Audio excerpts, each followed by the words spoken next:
ফেৰেংগাটো নিজে মানে ভয় খাই পেলাই ইটো সমষ্টিৰ পৰা মানে পলাই পেলাই সি কোকৰাঝাৰৰ বাওঁসুংৰে খেলিছে তাৰমানে যোৱা 5টা বছৰ সি ৰাইজক ঠগাৰ ফলত আজি সমষ্টি এৰি অন্য এটা মানে ডিষ্ট্ৰিক্টলৈ যাবলৈ বাধ্য হৈছে চিৰাংদুৱাৰ সমষ্টিত আজি বিটিচি নিৰ্বাচনী প্ৰচাৰ সভা পাতিছে আৰু ইয়াতে আমাৰ কেণ্ডিডেট হাগ্ৰামা মহিলাৰী ছাৰ নিজে আছে আৰু আমি কেন্দ্ৰীয় বিপিএফৰ সকলো আমি আহিছোঁ আৰু ৰাইজৰ যি উৎসাহ এইটো দেখি পেলাই ভাল লাগিছে আৰু বহুত ভোটৰ ব্যৱধানত হাগ্ৰামা মহিলাৰী ছাৰে চিৰাংদুৱাৰ সমষ্টিৰ পৰা জিকাটো 100% খাটাং আৰু ইণ্টাৰেষ্টিং কথাটো হ'ল কি মানে চিৰাংদুৱাৰ সমষ্টিত মানে খাম্ফা বৰগাৰী ডাঙৰীয়াক ইউপিপিএল দলে মানে অফিচিয়েলি কেণ্ডিডেট হিচাপে প্ৰক্ষেপ কৰিছে আৰু আনফালেদি মানে আৰু এজন তেওঁলোকে মানে কেণ্ডিডেট হিচাপে প্ৰজেক্ট কৰিছে ডক্টৰ সংগ্ৰাম ব্ৰহ্ম ডাঙৰীয়া প্ৰমোদ বড়োৰে ঘনিষ্ঠ আৰু ওএছটি হয় তেখেতে সো আচৰিত কথাটো হ'ল যে এটা সমষ্টিত ইউপিপিএলে কেনেকৈ দুজন প্ৰাৰ্থী মানে প্ৰক্ষেপ কৰিলে মানে অফিচিয়েলি খাম্ফা বৰগাৰী আৰু আনঅফিচিয়েলি মানে ডক্টৰ সংগ্ৰাম ব্ৰহ্ম সো ইয়াতে বুজা যায় যে খাম্ফা বৰগাৰী ডাঙৰীয়াক ৰাজনৈতিকভাৱে তেখেতক মানে মাৰ্ডাৰ কৰিবৰ কাৰণে ইউপিপিএলে ডাঙৰ এটা ষড়যন্ত্ৰ কৰিছে আৰু এই নিৰ্বাচনৰ পিছত খাম্ফা বৰগাৰী ডাঙৰীয়া যিটো ৰাজনৈতিক যাত্ৰা ইয়াতে অন্ত হ'ব আৰু তেওঁ মানে ৰাজনীতিৰ পৰা বিদায় ল'বলৈ বাধ্য হ'ব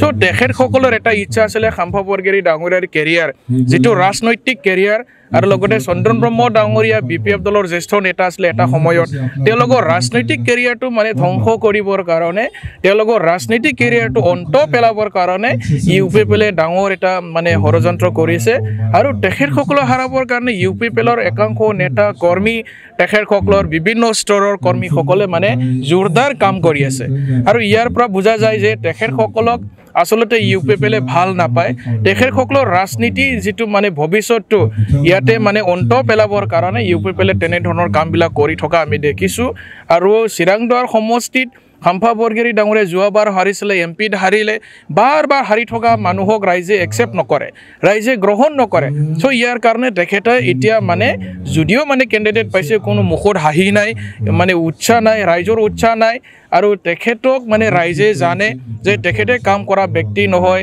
মানে তেখেতে বেছিকৈ মানে নিজকে জেণ্টেলমেন হিচাপে থাকি মানে ষ্টাইল কৰি থাকে সাধাৰণ ৰাইজক তেওঁ মানে আলোচনা কৰিবলৈ সুবিধা নিদিয়ে বা ৰাইজৰ লগত কোনো ধৰণৰ মত বিনিময় তেখেতে মানে সুবিধা নিদিয়ে সো ইয়াৰ কাৰণে ৰাইজে চিৰাংদুৱাৰ সমষ্টিৰ ৰাইজে তেখেতক মানে বিশ্বাস নকৰে ভাল নাপায় আৰু তেওঁৰ যিটো জনপ্ৰিয়তা আজি মানে শূন্য হ'বলৈ গৈ আছে আজিতো আপোনালোকে দেখিছে মিটিঙত ইমান যে ইউপিপিএলৰ যিবিলাক মানে বাঘা নেতা আছিলে ডেইলি মানে আমাৰ বিপিএফ দলত যোগদান কৰি আছে আৰু তেওঁক মানে আকৌ দেৱৰগাঁও সমষ্টিৰ হাগ্ৰামা ছাৰ লগত যুঁজ দিবৰ কাৰণে পঠাইছে তেওঁলোকে ভালকে জানে ইউপিপিএলৰ হাই কমাণ্ডে জানে হাগ্ৰামা ছাৰ লগত কোনোদিনা মানে যুঁজ দিব নোৱাৰে খাম্ফা বৰগাৰী ডাঙৰীয়াক মানে হাৰক বুলিহে তেওঁলোকে হাগ্ৰামা ছাৰৰ বিৰুদ্ধে মানে কেণ্ডিডেট উঠে আছে সো এই কথাবিলাক আপোনালোকে সকলোৱে জানে যে হাগ্ৰামা ছাৰ লগত মানে তেওঁ কেতিয়াও মানে নিৰ্বাচনী যুঁজত জয় হ'ব নোৱাৰে তেওঁ মানে অপমানিত হ'ব লাগিব বহুত ভোটৰ ব্যৱধানত খাম্ফা বৰগাৰী ডাঙৰীয়াই মানে হাৰাটো আজিৰ তাৰিখত 100% কনফাৰ্ম হৈ গ'ল আৰু হাজাৰ ভোটৰ ব্যৱধানত হাগ্ৰামা মহিলাৰী ছাৰ জিকিব এতিয়া বিপিএফৰ যিটো সুনামি সমগ্ৰ বিটিচিত বলি আছে এই সুনামিত ইউপিপিএল দলৰ সকলো নেতা কৰ্মী উৰি যাব আৰু ফেৰেংগাটো নিজে মানে ভয় খাই পেলাই ইটো সমষ্টিৰ পৰা মানে পলাই পেলাই সি কোকৰাঝাৰৰ বাওঁসুংৰে খেলিছে তাৰমানে যোৱা 5টা বছৰ সি ৰাইজক ঠগাৰ ফলত আজি সমষ্টি এৰি অন্য এটা মানে ডিষ্ট্ৰিক্টলৈ যাবলৈ বাধ্য হৈছে সো ইয়াৰ কাৰণে আমাৰ কোনো চিন্তা নাই দুৰ্গা পূজাৰ আগে 26 তাৰিখ ছেপ্টেম্বৰত যিটো মানে ফলাফল ওলাব হাগ্ৰামা মহিলাৰী ছাৰে শিৱ হ'ব আৰু আমাৰ বিটিচি ৰাইজৰ উন্নয়নৰ কাৰণে তেখেতে কাম কৰিবলৈ সক্ষম হ'ব ৰঞ্জিত বসুমতাৰী সমষ্টিৰ ৰাইজৰ অভিযোগ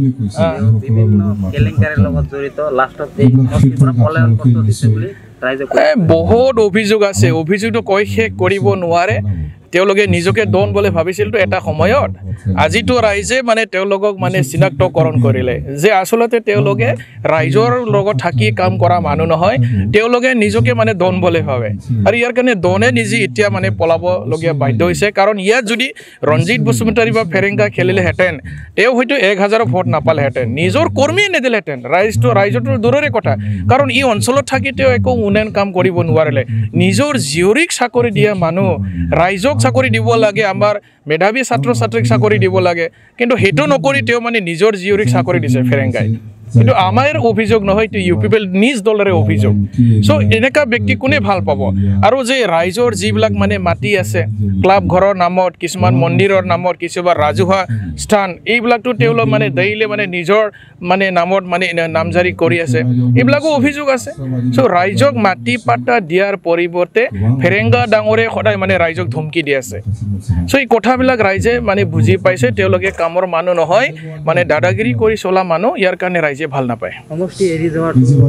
কিমান মানে এটা ডাঙৰ আৰে য'তে নাযাওক না, ফেৰেংগা নামৰ মানুহজন BTC বাসী ৰাইজে গ্ৰহণ নকৰে। এনেও চবে গম পায় সি বাহিৰৰ মানুহ। 2008 চনতে সি মানে ইয়াতে আহি পালে আমাৰ নাগৰিক হৈছে BTCৰ বাহিৰৰ মানুহ। এই কথাবিলাকতো চবেই জানে, আজি আমি ক'বলগীয়া মানে প্ৰয়োজনে নাই, চব ৰাইজে জানে। ফেৰেংগা ডাঙৰে চৰিত্ৰৰ কথা আমি ক'বলৈ প্ৰয়োজন নাই। তেখেতে মানে দুৰ্নীতিগ্ৰস্ত এজন ব্যক্তি, আৰু তেখেতে আজি যিখিনি নিজৰ দায়িত্ব আছিলে ৰাইজৰ কাৰণে কাম কৰিবৰ কাৰণে, এটাও কাম কৰিব পৰা নাই। আৰু খালি মুখত মানে দম্ভালি মাৰি কথা কয়, দম্ভালি মাৰি লাভ নাই। আৰু হাগ্ৰামা ছাৰ ইয়াতে যেতিয়া মানে কেণ্ডিডেট হিচাপে প্ৰক্ষেপ কৰিব বুলি শুনাৰ লগে লগে ফেৰেংগাই মানে ইয়াৰ পৰা পলাবলৈ বাধ্য হৈছে। হাগ্ৰামা ছাৰ লগত কোনে মানে চেলেঞ্জ কৰিব? চেলেঞ্জ কৰিব পৰা তেখেতসকলৰ কোনো ক্ষমতা নাই, আৰু ৰাইজেও তেখেতসকলক কেতিয়াও মানে লিডাৰ হিচাপে গ্ৰহণ নকৰে।